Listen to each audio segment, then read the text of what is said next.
नर्मदे हर दोस्तों, देखिए आप जैसे कि हरियाली वगैरह देख रहे हैं, इससे थोड़ा सा अंदाज़ लगा सकते हैं कि इस आश्रम पे हम पहले भी आए हैं और एक बार नहीं कई दफ़ा आए हैं। 2 वीडियो तो बने ही हैं, तीसरा आज फिर बना रहा हूँ। और हाँ जी हाँ, हम हैं अंडिया घाट पर जी, नेपाली बाबा के आश्रम में। तो देखते हैं नेपाली बाबा का आश्रम जो इतना खूबसूरत आश्रम है, जिसकी चर्चा पूरे नर्मदा खंड में है। कई बड़े बड़े संत भी आते हैं यहाँ पर और इस आश्रम की खूबसूरती को देख कर के मंत्रमुग्ध हो जाते हैं। तो आइए पूछते हैं महाराज जी से कि महाराज जी ऐसा सब कैसे मेंटेन करते हैं, कितने लोग काम पर रखे हैं इस सब को मेंटेन करने के लिए।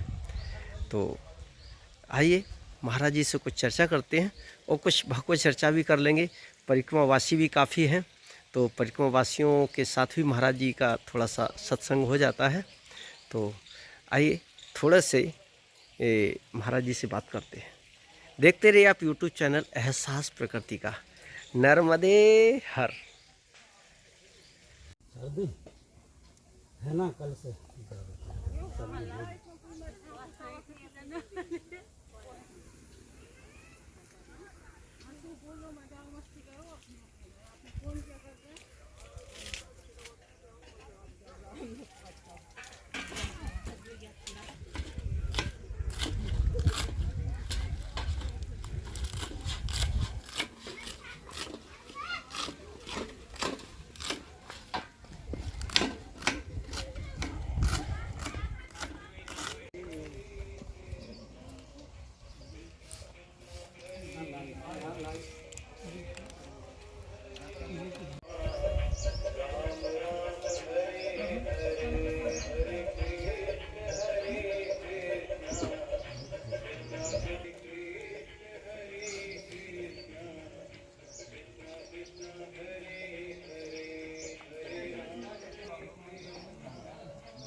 क्या है कि गूगल हो जाएगा भाई।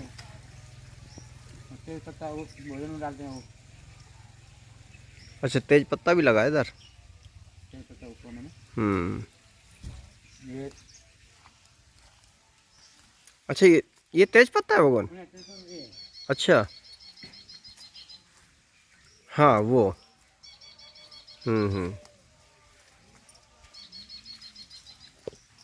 हमारी युवा पीढ़ी अधिकांश अब इस सोच के लोग हो गए हैं कि वो कहते हैं कि प्रारब्ध में या अगले जन्म में। बोले अगला जन्म किसने देखा या प्रारब्ध किसने देखा, जो उसकी हमें प्रेरणा दी जाती है। तो उसका कैसे निराकरण किया जाए, जो आजकल की पीढ़ी में अधिकांश ये सवाल उठता है। कुछ लोग भ्रमित करते हैं उन्हें और वो भ्रम में पड़ भी जाते हैं। सत्यता तो ये है पांडे जी, जी दो दृष्टिकोण है जी एक प्रारब्धवादी होते हैं, एक कर्मवादी होते हैं। कर्मवादी बोलते हैं कि भाई करो और भरो, जी बिना किए तो कुछ होता नहीं, ऐसे बोलने वाले होते हैं। कुछ लोग बोलते हैं कर रहे हैं। प्रारब्धवादी बोलते हैं कि जो कर रहे हो ना आप, क्रियान्वित हो आप, वो भी प्रारब्ध साथ है, ऐसे प्रारब्ध से जोड़ देते हैं प्रारब्धवादी लोग। प्रारब्धवादी क्या कहते हैं, तुम यदि कर भी रहे हो, करने में जो क्रिया में अन्वित हो तुम, उसमें भी प्रारब्ध शामिल है, प्रारब्ध ने ही तुमको करवाया है, ऐसे प्रारब्धवादी बोलते हैं। उसमें हम को खटपट में पढ़ने की जरूरत नहीं है। सत्यता तो ये है कि करना पड़ेगा, बस ये बात तो है। करना पड़ेगा मतलब अध्यात्म तो करने से रहित है। ऐसे तो देखा जाए अध्यात्म करने से रहित है जी। कर्मकांड है, उपासना इत्यादि है, इसमें करने का विधान है। ज्ञान कांड बिल्कुल करने से रहित है। ज्ञानी लोग तो बोलते हैं कि कुछ न करो तो समझ लो तुम सब कुछ करने वाले माने जाओगे। अच्छा कुछ न करो हाँ तो सब कुछ करने वाले तुम माने जाओगे, क्योंकि यहाँ करना नहीं है। करने पर क्या होगा कि उसे परिणाम मिलेगा अपने को। और जो ज्ञानी होते हैं, आत्मदर्शी होते हैं, वो कुछ कर भी लेते हैं। मान लो क्रिया तो होती है, सभी का धर्म है, नहि कश्चित् क्षणमपि जातु तिष्ठते कर्म कृत कार्यते ह्यवशः कर्म सर्वैः प्रकृतिजैः गुणैः। प्रकृति के द्वारा दिया हुआ जो गुण है, मतलब सत्वगुण रजगुण तमगुण, त्रिगुणात्मक ये संसार है, त्रिगुणात्मिक का माया है, त्रिगुणात्मक का हमारा जगत है, और इंद्रियां भी त्रिगुणात्मिका है। तो हम कुछ न कुछ तो करते रहते हैं, कभी सत्वगुण से प्रभावित होकर के सत्वगुणी बन जाते हैं, सत्वगुण का कर्म करने लग जाते हैं, तमगुण से प्रभावित होकर तमगुणी बन जाते हैं, तमगुण का कार्य करने लग जाते हैं, और रजगुण से प्रभावित होकर रजगुण के कार्यक्रम करने लग जाते हैं। वस्तुतः बिना कुछ किए तो बेटी नहीं रह सकता, ये बात तो समझने वाली बात। बिना कुछ किए बेटी नहीं रह सकता है, करना है उसको। दो प्रकार का होता है बेटी करने वाला भी, एक करके फल प्राप्त करता है, क्योंकि उसके दृष्टिकोण में फर्क है। दृष्टिकोण में फर्क क्या है, वो कर्म का फल का उद्देश्य रखता हुआ कर्म कर रहा है, कर्म में निष्ठा है और फल प्राप्ति का उसका उद्देश्य है, इसलिए वो बेटी कर्म कर रहा है, उसका परिणाम अलग रहता है। और एक होता है आत्मदर्शी। आत्मदर्शी बेटी भी भाई शरीर है, शरीर तो कर्म करेगा ही करेगा, धर्म है उसका कर्म करने का, कुछ न कुछ करने का इसका शरीर का धर्म है। तो उसके द्वारा कर्म तो होते हैं, परंतु कर्म फलभागी नहीं होते हैं, फल में देने वाला नहीं होते हैं, ऐसा बंधन जन्म बंधन का से अलग रहता है, जन्म मृत्यु के चक्कर में पाड़ने वाला नहीं होता है। कर्म है, ज्ञानी कर्म कर रहा है, परंतु जन्म मृत्यु रहित होने का कर्म होगा, उससे द्वारा होता है लोक संग्रह के हिसाब से। जैसे मान लो एक ज्ञानी है, वो जाकर के अभिषेक करेगा, नमः शंभवाय च भवाय च नमः शंकराय च मस्कराय च, ऐसे बोले भगवान शिव जी का अभिषेक करता है, ठीक है, प्रणाम करेगा, साष्टांग दंडवत करेगा, कार्यक्रम में लगाएगा, ये सारा कार्यक्रम होता है, परंतु उसमें केवल आत्मदर्शन है। लोक संग्रह के हिसाब से, लोक शिक्षा के हिसाब से, लोक प्रेरणा के हिसाब से बेटी करता है, जिससे मतलब लोग भ्रष्ट न हो जाए, गलत आहार न पकड़ लें, ये महापुरुषों का एक होता है स्वाभाविक। वो क्रियाकलाप, एक तो क्रियाकलाप में वो मन नहीं लगाता है, सीधी सच्ची बात तो ये है, क्योंकि उसे पता है खटपट में गड़बड़ है मामला, कुछ करोगे तो बात बिगड़ना ही है, बनना नहीं है। जैसे उदाहरण आता है जड़ भरत का, राजा जड़ भरत का प्रसिद्ध है, भागवत का प्रसिद्ध प्रसंग है। राजा भरत जब मृग शरीर में पहुँचे थे तो उन्होंने कान पकड़ लिया था। क्या कर लिया था? कान पकड़ लिया था कि मुझे खटपट नहीं करना है। मृग शरीर में पहुँचने से पहले की बात है ये, जड़ भरत जब थे। मृग शरीर तो दूसरे जन्म हुआ था ना, तीसरे जन्म में जड़ भरत बने थे। पहले जन्म में राजा भरत थे, बाद में वो बन गए थे मृग, मतलब भरत, मतलब जड़ भरत के बाद में फिर मृग शरीर मिला था। क्यों?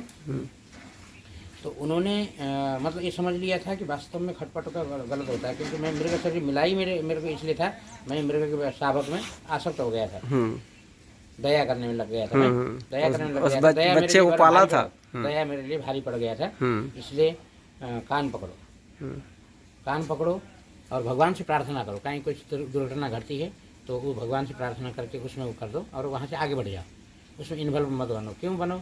इन्वॉल्व होने में क्या होता है कि दया वाला दुख कारण हो जाता है, फिर जन्म मृत्यु के चक्कर में डाल देता है। मृग शावक बनना पड़ा भगवान को, राजा को। तो कुल मिला के क्या होता है कि समझदार बेटी जो होता है ना, वो सोचता है कि इससे निवृत्त हो जाओ और चुपके से साइड होकर बैठ जाओ। क्यों? क्योंकि ठेकेदार तो तुम हो नहीं सकते हो, सारा जगत तो बहुत विशाल है नारायण, अनंत है संसार।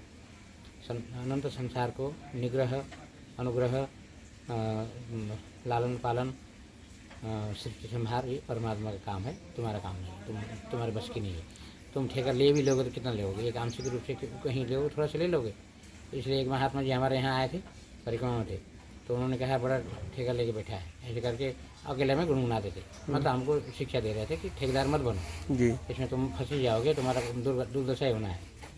ये मतलब था महात्मा का, समझो। और इसलिए मतलब बारीकी से विचार करोगे ना, महात्मा यदि होगा महाराज वो बहुत बढ़िया संकेत करेगा। पक्की बात है कि तुम ठेकेदार मत बनो संसार का, संसार का ठेकेदार परमात्मा है। तुम अपना आत्मरक्षा करो, और आप कहोगे कि फिर ये तो स्वास्थ्य वाला कार्यक्रम हो गया, आत्मरक्षा में इसमें निहित रहना, थोड़ा सा चार लोगों के कल्याण का भी सोच लो ना, सोचना चाहिए। ऐसे भी दृष्टिकोण है, लोगों का एक दृष्टि है भाई। नहीं, वास्तव में आप अपना कल्याण कर लोगे नारायण, तो आपके जीवनचर्या से, बैठने से, नज़र पड़ने से, सानिध्य मिलने से ही लोगों का कल्याण होना है।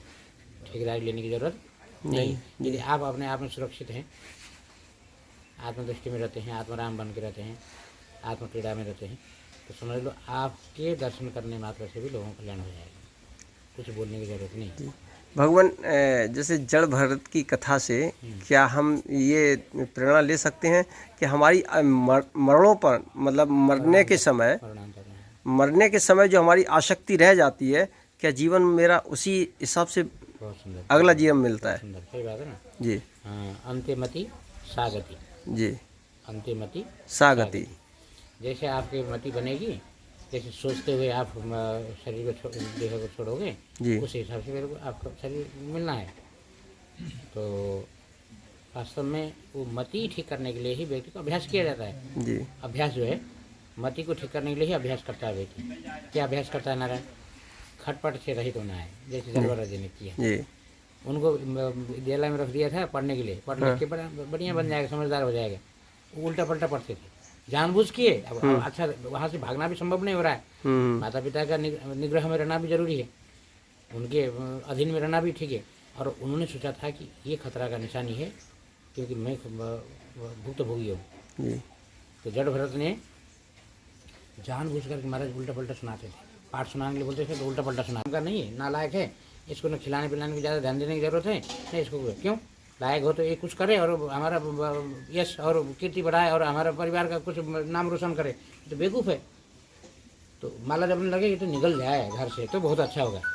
क्या सोचा कि घर से निकल जाए तो बहुत अच्छा है, ऐसे सोचने लगा। तो वो माला जब ही रहे थे, तुम ऐसे सोचोगे और मैं घर छोड़ के निकलो, समझ रहे? तो ये होता है कुल मिला के। भगवान के पास ये जड़ भरत ने ऐसे क्यों किया, जानबूझते हुए। पता वो समझदार तो थे, कुछ आंसर को जानते थे। उन्हीं जड़ भरत ने फिर राजा रघुगण को, नेपाल में एक नदी है रघु नदी और इधर से गंडकी नदी, दोनों का संगम है।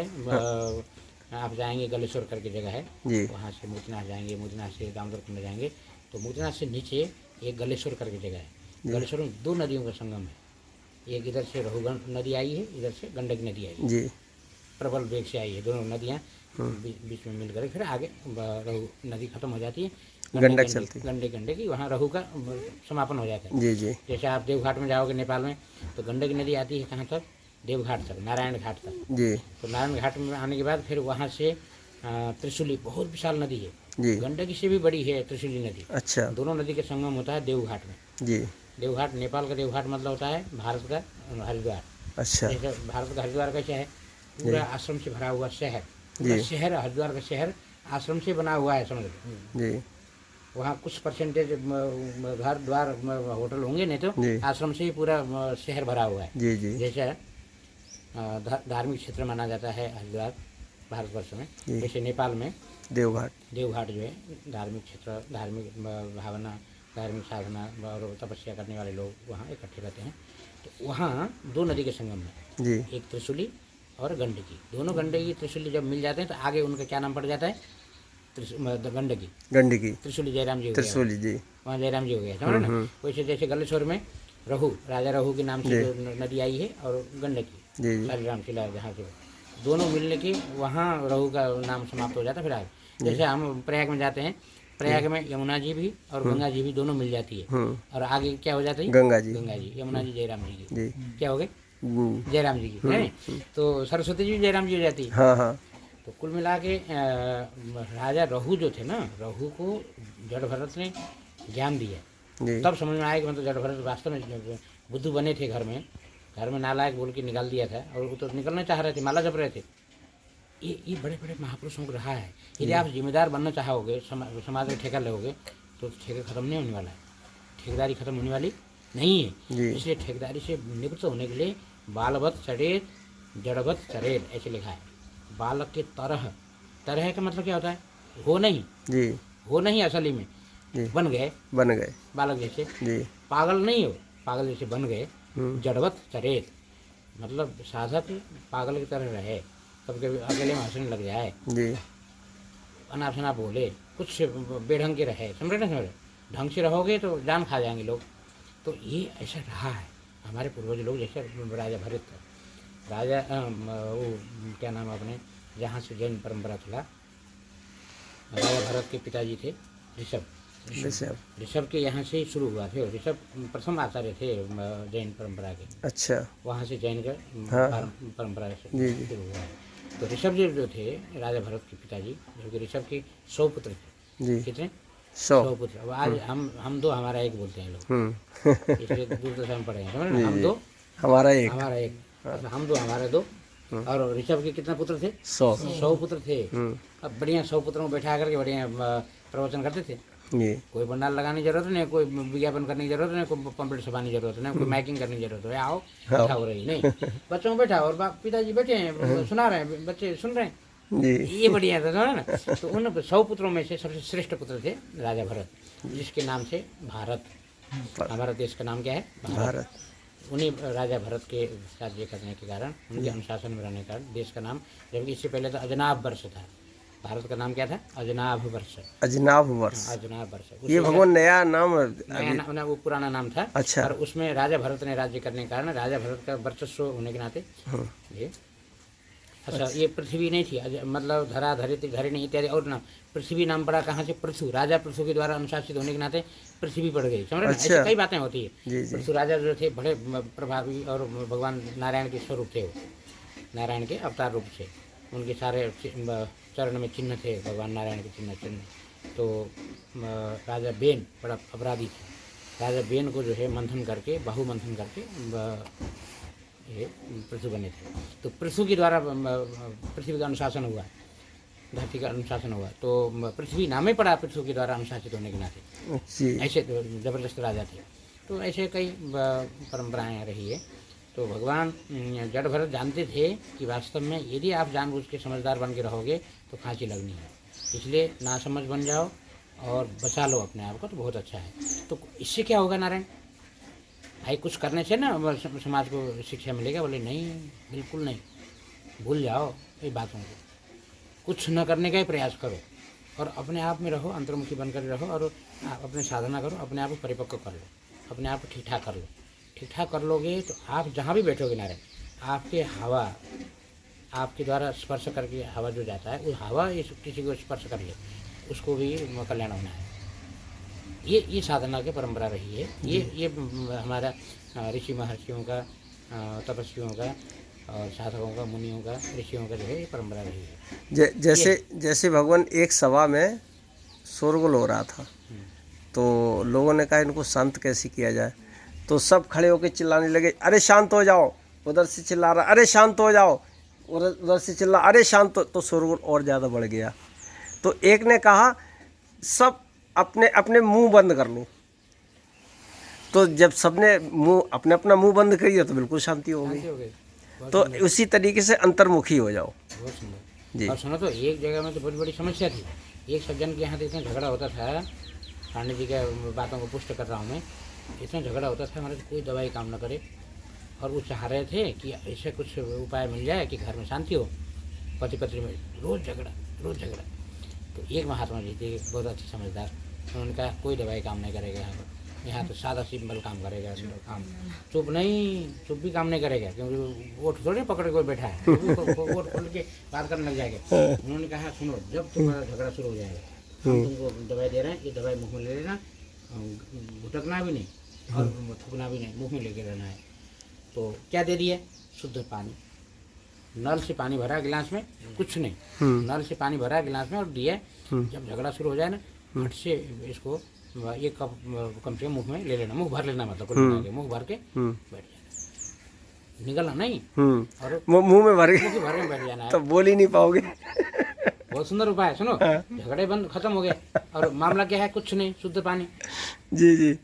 इसको लेके बैठना है। तुम यदि अपना कल्याण चाहते हो, घर का शांति चाहते हो, तो बस ये दवाई दे रहा हूँ मैं, क्योंकि इस दवाई से कई लोगों का कल्याण हुआ है और तुम्हारा भी हो जाएगा। समझ रहे ना?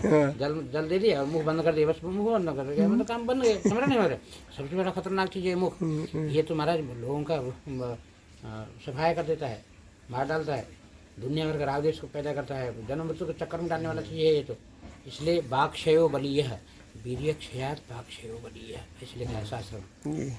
वीर्य क्षय होने से इतना बेटी का शक्ति नष्ट नहीं होता है, मतलब इतना बड़ा नुकसान नहीं है जितना नुकसान वाक्क्षय में होता है।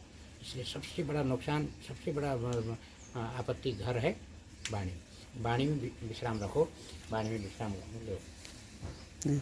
अच्छा भगवान, जैसे हम देख रहे थे कि आप सुबह अपने हाथ से ये पेड़ पौधों की वो करते, इसके लिए एक व्यक्ति भी रखा जा सकता था।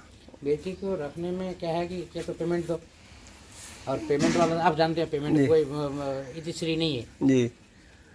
वो बोलेगा 10,000 दिया तुम्हारे 15,000 दो तो हम कर पाएंगे, 15,000 में बोले 20,000 दो तो कर पाएंगे। वहाँ कुछ ऑफिसर रखेगा। और सेवक मिलना तो बहुत कठिन है नारायण जी। सेवक यदि है तो बहुत अच्छी बात है। जी। तो सेवक को भी दबाया नहीं जा सकता है।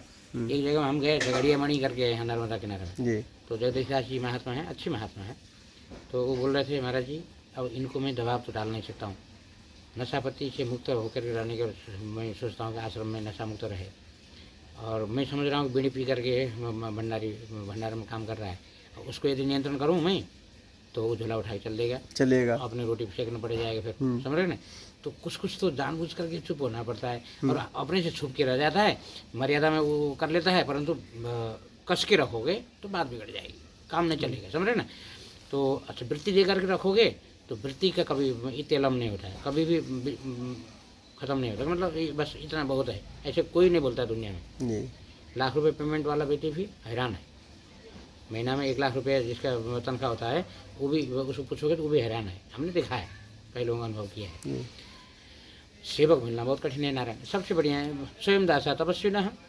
यदि तुमको शौक है, पेड़ पौधों से प्रेम है, ये थोड़ा ठीक ठाक से रहना है तो झाड़ू लगा लो, अपना बाबू जी अपना साफ सुथरा करके अपना बैठो। किसी से नौकरशाही कर लोगे, नौकरशाही संभव है नहीं नारायण, क्यों सब गुरु हैं। अब हमको कई लोग पूछते हैं महाराज आपके चेले लोग कितने हैं, कौन कौन है चेले, बोले नहीं सब गुरु हैं हमारे, सब गुरु, हम ही चेले हैं सबके, सुनो ये हालत है। तो इसलिए अपना करना ठीक है, और शरीर भी है, देखो शरीर है तो शरीर को भी थोड़ा बहुत श्रम देना जरूरी है, और प्रकृति के साथ में खेल कूद रहे हैं, बढ़िया है। इसलिए इसका बड़ा विज्ञान है। देखो माताएं जैसे भोजन बनाती है तो चम्मच वाला सिस्टम नहीं था पहले हाथों से सब काम होता था।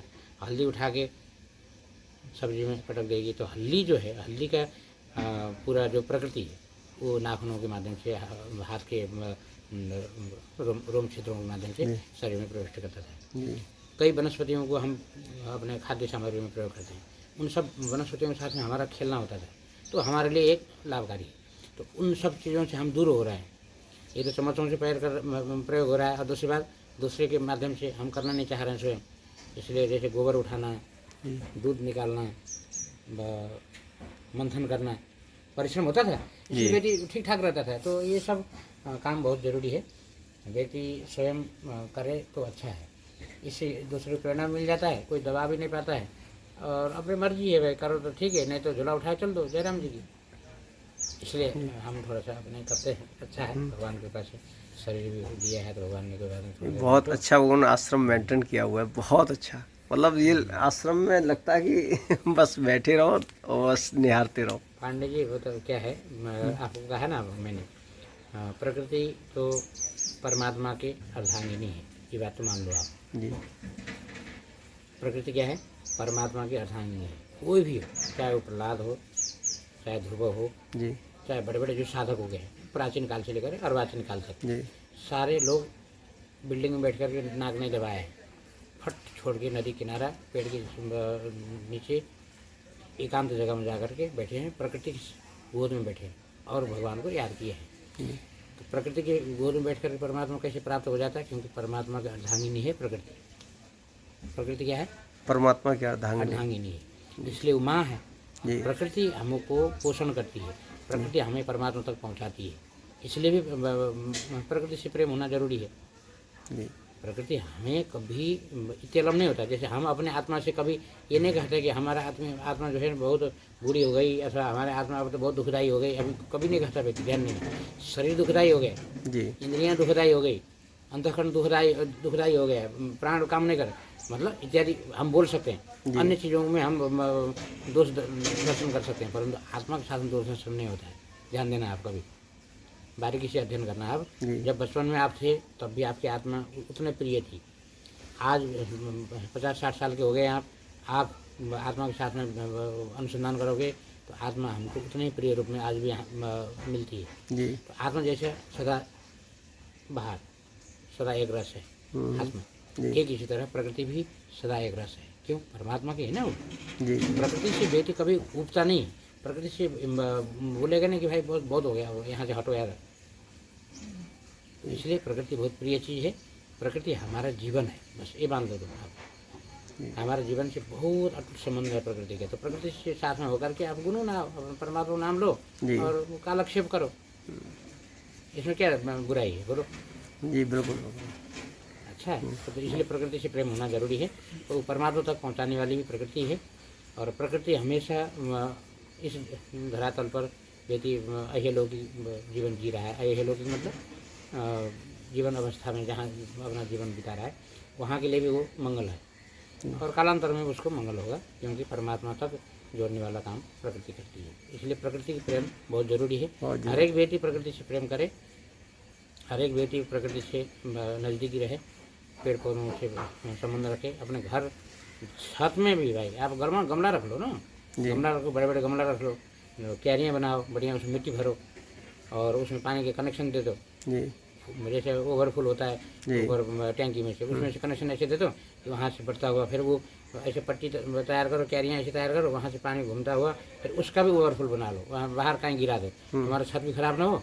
तुम चाहो तो घर के ऊपर बिल्कुल तुम शहर में जी रहे हो, जहाँ तुम कल्पना नहीं कर सकते कि प्रकृति से हम कैसे नज़दीक हो सकें, क्योंकि हमारे पास ज़मीन तो है नहीं। हम कोई देहात में खेत खलिहान में तो रहते नहीं, ऐसे दोष लगा सकते हो नहीं, दोष लगाने की जरूरत नहीं है। तुम सब जगह में प्रकृति से प्रेम कर सकते हो।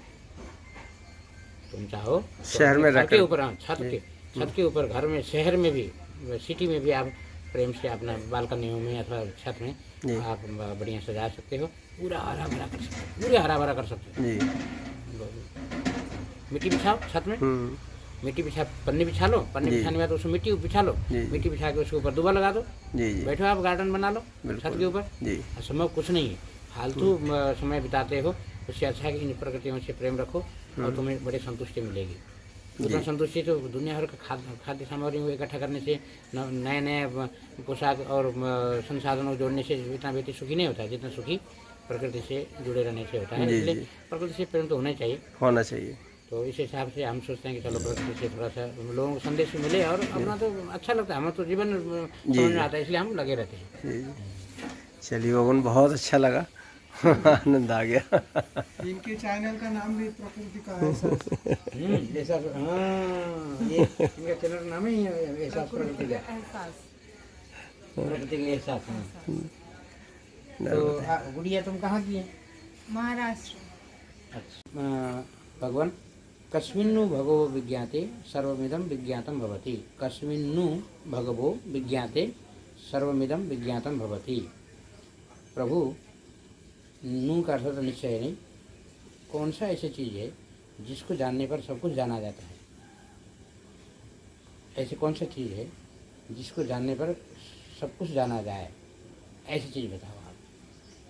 जैसे एक सदे तो सब सदे बोलते हैं ना, ज़्यादा समय तो है नहीं व्यक्ति पास में, कलिकाल का समय है, व्यक्ति ऐसे कुछ मार्ग प्राप्त हो जाए उसको कि जीवन प्रशस्त हो जाए। ऐसे कौन सी चीज़ है जिसको जानने पर सब कुछ जाना जाता है, बस ज़्यादा जानने की ज़रूरत नहीं है? ऐसे प्रश्न पूछा था, तो उसका उत्तर दिया था कि सा विद्या या विमुक्त है। परा विद्या का जानकारी लो, परा अपरा का विषय में वहाँ पर विश्लेषण किया है। दो प्रकार की विद्या होती है, एक परा विद्या, एक अपरा विद्या। और अपरा विद्या क्या है? टोटल सारे शास्त्र जितने हैं वो सब अपरा विद्या में आता है। और परा क्या है? ये या तत् अक्षरम अधिगम्यते, जिसके द्वारा उस अक्षर तत्व, अक्षर मतलब होता है न क्षरति थी अक्षर है, जिसका नाश नहीं होता है, निरंतर एक रस रहता है। जैसे आत्मा है, आत्मा अक्षर है। आत्मा क्या है? अक्षर है। शरीर नाशवान है, इंद्रियां नष्ट होने वाले हैं, प्राण इत्यादि नष्ट होने वाले हैं, अंतःकरण इत्यादि नष्ट होने वाले हैं, परंतु उसके अंतःकरण को सत्ता स्फूर्ति देने वाला, प्राण को प्रणयन करने वाला, इंद्रियों को चलाने वाला, शरीर को संचालन करने वाला जो आत्मा शक्ति है, आत्म तत्व है, वो अविनाशी है, वो अविनाशी है और सब कुछ विनाशवान है। तो उन्होंने कहा कि वास्तव में ये या तत् अक्षरम अधिगम्यते, जिसके द्वारा उस अक्षर तत्व को जाना जाता है, वो वास्तव में विद्या है, वही वास्तव में जानने लायक है। वो क्या है? बोलते हैं आत्मा, आत्मज्ञान जिसको बोलते हैं, आत्मज्ञान। और ये आत्मज्ञान तो भाई सहारा तो लेना पड़ेगा, उपनिषद इत्यादि सहारा लेना पड़ेगा, क्योंकि 1,00,000 मंत्र है वेद में। 1,00,000 मंत्र में से 80,000 मंत्र कर्मकांड में है। कितने हजार? 80,000 मंत्र कर्मकांड का प्रतिपादन करते हैं। शेष बच्चे कितने? 20,000। 20,000 में से 18,000 मंत्र कर्म, 16,000 मंत्र उपासना कांड में बचा। 4,000 मंत्र, 4,000 मंत्र जो है ज्ञान कांड है, जिसको उपनिषद भाग बोलते हैं। ये आता था अक्षरम अधिगम्य थे। वास्तव में वो भी नहीं है, वो भी वास्तव में शब्दावली है, वो भी वो परमात्मा को प्राप्त कराने वाला चीज़ नहीं, परंतु ये है कि उसके द्वारा परिष्कृत जो अंतःकरण बनेगा, उसके द्वारा जो एक निचोड़ निकलेगा, वो जैसे मान लो क्या होता है, शरीर अविनाशी नाशवान है, परंतु अविनाशी आत्मा को प्राप्त करने के लिए ये नाशवान शरीर का भी सहारा लिया जाता है। अंतःकरण भी नाशवान है, पर नाशवान होने पर भी अंतःकरण, परिष्कृत अंतःकरण, सुसंस्कृत अंतःकरण, परिमार्जित अंतःकरण, शुद्ध अंतःकरण, शास्त्र और गुरु वाक्यों के द्वारा शुद्ध किया हुआ अंतःकरण के द्वारा उस परमात्मा को प्राप्त किया जाता है। जबकि अंतःकरण भी अविनाशी, मतलब नाशवान है, विनाशी है, सावयव है, क्षणभंगुर है, परंतु ऐसा सावयव अंतःकरण भी, नाशवान अंतःकरण भी, पराश्रित अंतःकरण भी, परप्रकाश अंतःकरण भी, जड़ अंतःकरण भी चैतन्य आत्मा को प्राप्त कराने का साधन है।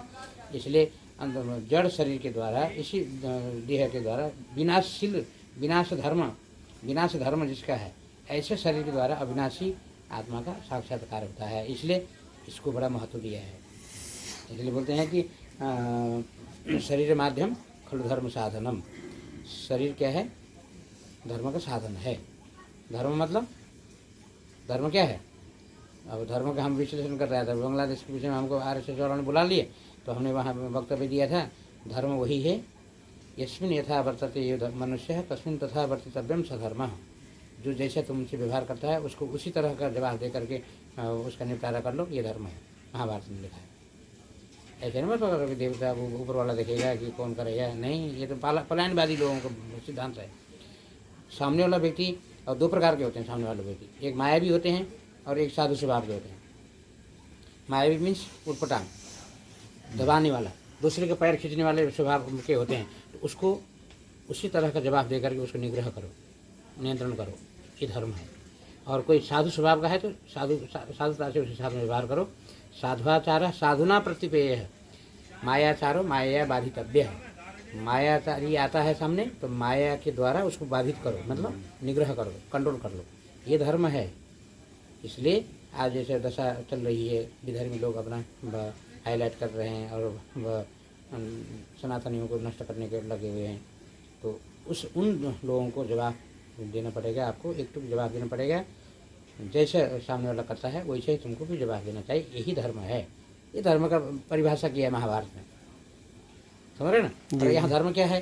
बोले धर्म ये है कि आत्मा का अंतर्मुखी बन जाना, आत्मनि अधि अध्यात्म, अध्यात्म का परायण जीवन जीना, यही धर्म है। परम धर्म क्या है? अध्यात्म परायण रहना, यही परम धर्म है। मतलब होता है कि आत्मानुसंधान पूर्वक जीवन जीना, आत्माराम बनना, अंतर्मुखी बन जाना, है ना, जिसको अंतर्यामी बोलते हैं ना। आत्मा का एक नाम है अंतर्यामी। अंतर्यामी क्यों नाम पड़ा है नारायण? क्योंकि वो अंतः मतलब होता है अंदर बैठ करके, यमयति नियमयति इति अंतर्यामी, जो अंदर बैठ करके सारा नियंत्रण करता है। वो आत्मा सूर्य को प्रकाशित कर रहा है जी। हमारी आत्मा, आप सबकी आत्मा, वो आत्मा जो है सूर्य को प्रकाशित कर रहा है, चंद्र को प्रकाशित कर रहा है, भूमंडल को प्रकाशित कर रहा है, चराचर जगत को प्रकाशित कर रहा है, लोक लोकांतर को प्रकाशित कर रहा है, सारा भूत भौतिक प्रपंच को सृजना कर रहा है और चला रहा है।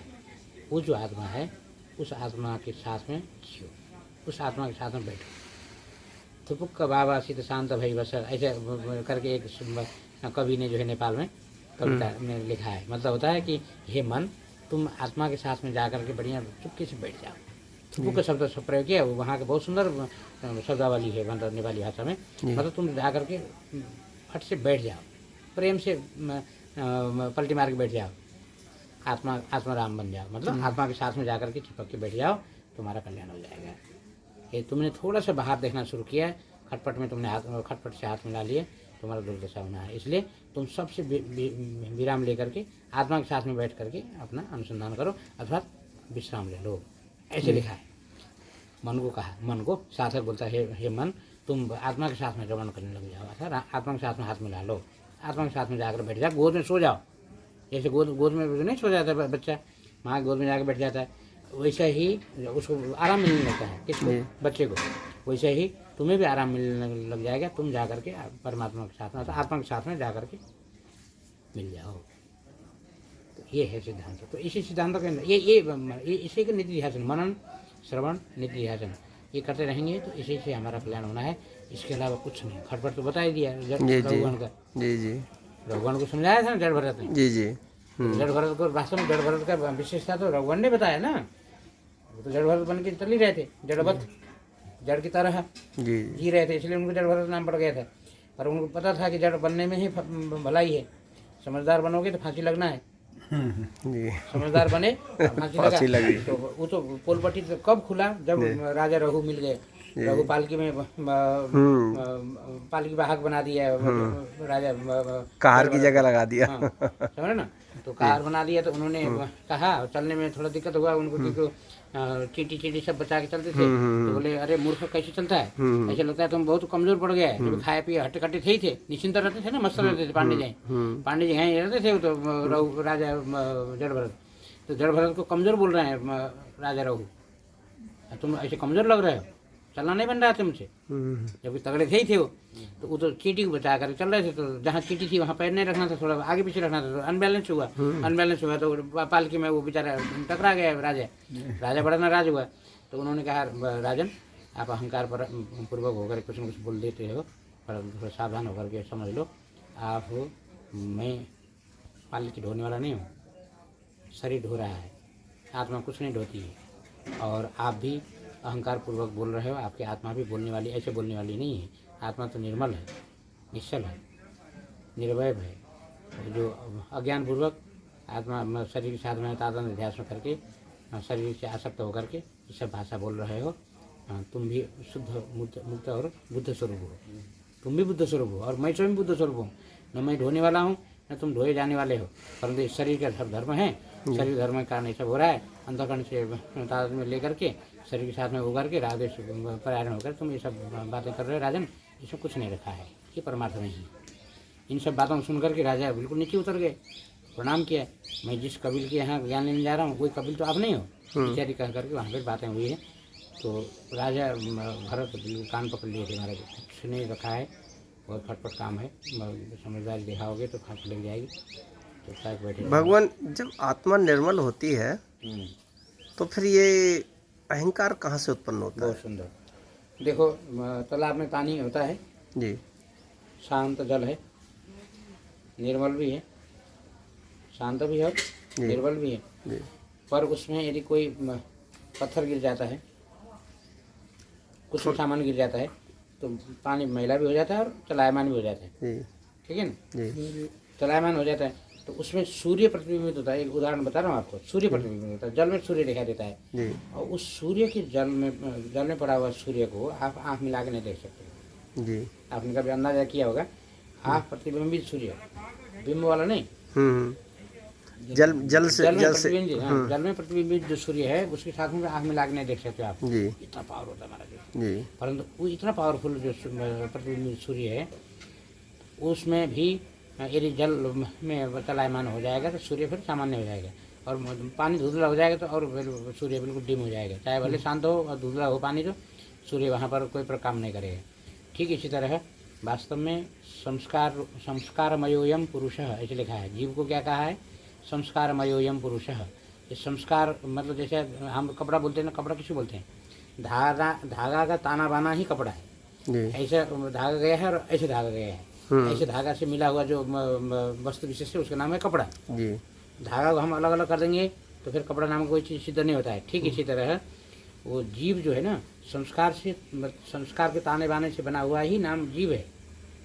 और जब संस्कार रहित हो जाए, मुक्त हो जाए, तो जीव शुद्ध हो जाएगा, समझ रहे ना। तो ये खटपट जो है वो सारा खटपट अंधकरण का है। अंधकरण रूपी तालाब में संस्कार रूपी पत्थर पड़ जाते हैं, तो फिर इसमें चलायमान होने लग जाता है, खटपट शुरू हो जाता है, रोना धोना, जन्म मृत्यु, सारा खटपट का घर बन जाता है, समझ रहे ना। आत्मा तो वास्तव में वहाँ पर निर्मल है। जैसे सूर्य, आकाश और सूर्य बिल्कुल कोई फर्क नहीं पड़ रहा है ना, उस सूर्य को फर्क पड़ रहा था, किसको, प्रतिबिंबित सूर्य को नहीं फर्क पड़ रहा था, परंतु क्या हुआ, वहाँ पत्थर पड़ा, संस्कार रूपी पत्थर वहाँ जाकर के गिरे, अंधकरण रूपी, जैसे तालाब बोल रहे थे ना हम, जैसे बाहर के तालाब में, और अब किसी ने पत्थर डाल दिया तो उसमें चलायमान हुआ, धुंधला हुआ पानी, तो उस सूर्य, इतना पावरफुल सूर्य भी सूर्य से नहीं दिखाई देता है, ये बाहर का प्रपंच इतना प्रबल हो जाता है। ठीक इसी तरह अंधकरण के चलते, मन बुद्धि चित्त अहंकार के चलते, प्राण इत्यादि के चलते, इस सारा का संग्रह का नाम, इनका संघात का नाम ना जीव है। जीव में क्या होता है, 17 तत्व, 19 तत्व। अंधकरण चतुष्टय को मिला लेंगे तो 17 तत्व हो जाएगा, 19 तत्व हो जाएगा। उसको दोहे कर देंगे, यदि मन बुद्धि करके चित्त अहंकार को मिला देंगे तो 17 तत्व हो जाएगा। तो 17 तत्व से बना हुआ ही तो नाम जीव है। और जब इसको उस जीव भाव से उसको अलग कर देंगे तो कुटस्थ आत्मा बच जाएगा। कुटस्थ आत्मा कर देंगे तो भाव जो खत्म कर दिया हमने, जो कवर चढ़ाया हुआ था उसमें, तो जैसे बल्ब तो एकदम शुद्ध साफ किरण फेंकता है, उसमें यदि पन्नी बांध देंगे, तो बल्ब में यदि नीला पन्नी बांध देंगे तो कैसे किरण देने लग जाता है बल्ब, नीला। वास्तव में क्या नीला देता है वो? नहीं। प्रकाश का वास्तव में कोई कलर नहीं है, परंतु उसमें आप चाहो तो कैसे भी कलर प्रकट कर लो, कवर बांध करके। ठीक इसी तरह अंतःकरण के कारण सारा खटपट है। आप अंतःकरण को निराकरण, इसलिए नीति के द्वारा जो है ना, नीति के द्वारा, नीति एक प्रक्रिया है ज्ञान मार्ग में। तो एक प्रक्रिया के द्वारा जो है उसको पंचकोश है ना, अन्नमय, प्राणमय, मनोमय, विज्ञानमय, आनंदमय, पंचकोश और सारा इंद्रियां सबको निराकरण करते करते जाते हैं। तो निषेध शेषो जयदाद शेष, निषेध करते करते करते जो शेष रहता है, वो शेष रहने वाला जो तत्व है वो आत्मा है। शेष रह जाता है उसका नाम है आत्मा है। वो आत्मा सारा खटपट से मुक्त है, सारा दोष से मुक्त है, सारा उससे मतलब निर्मल है, समझ रहे? तो बस वहाँ जाने पर फिर बेटी का वो नहीं, ये सारा निषेध करने वाला प्रक्रिया से यदि हम चलेंगे तो हम अपने आप को पाएंगे कि मैं तो कुछ नहीं हूँ, मैं तो अवभाषक हूँ, केवल अवभाषक। जैसे दीपक है, दीपक जलाया आपने कमरे में, दीपक ने पूरा सामान को दिखाया, सारा कार्यक्रम हो रहा है, खाना पीना, उठना बैठना, नाचना कूदना इत्यादि सारा कर रहा है। किसके सहारे में? दीपक के सहारे में। और दीपक क्या कर रहा है? दीपक क्या कर रहा है? कुछ नहीं कर रहा है। तुम्हारे नाचने से न नाच रहा है वो, तुम्हारे रोने से न रो रहा है वो, तुम्हारे खटपट कुछ नहीं कर रहा है, वो तो एक प्रकाशक बनकर बैठा है, एक उदाहरण पे फर्क एग्जाम्पल।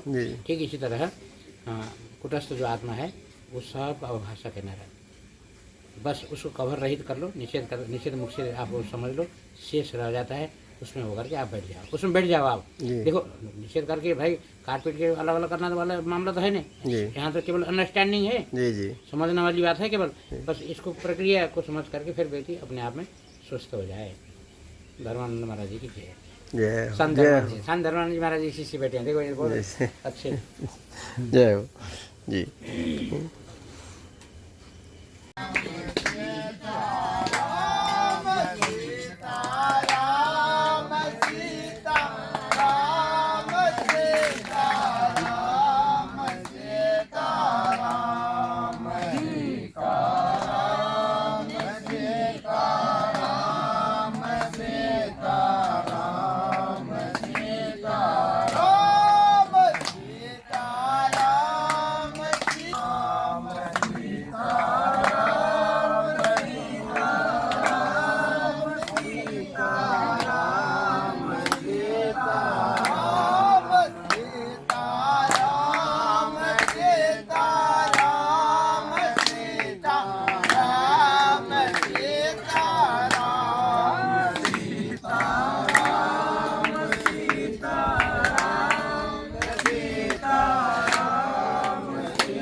भोजन करते करते जाएंगे, मिठाई आती है।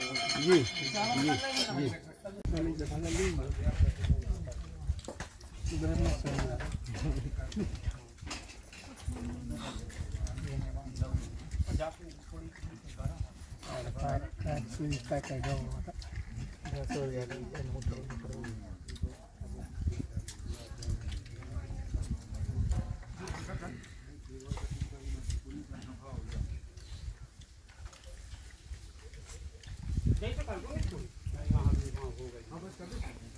भगवान यहाँ नहीं रखा क्या प्रभु? एक रसगुल्ला। अच्छा, हाँ, घाटा न लग जाए खाने में।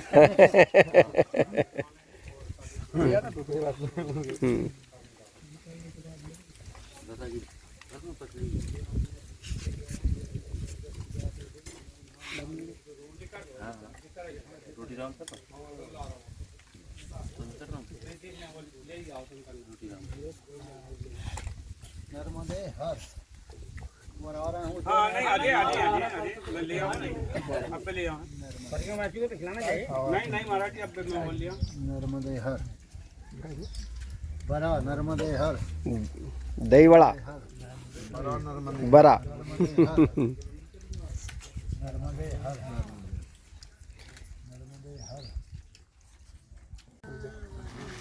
नर्मदे हर मूला जो है, क्या बोलते हैं इसको? मूली। मूली मूली अदरक खा के सभा में बैठना, मूली खा के जंगल पर घुसना, ऐसे बोलते हैं। अच्छा अच्छा अदरक खा करके सभा में बैठो ना, हाँ अच्छा लगता है। जी राम राम।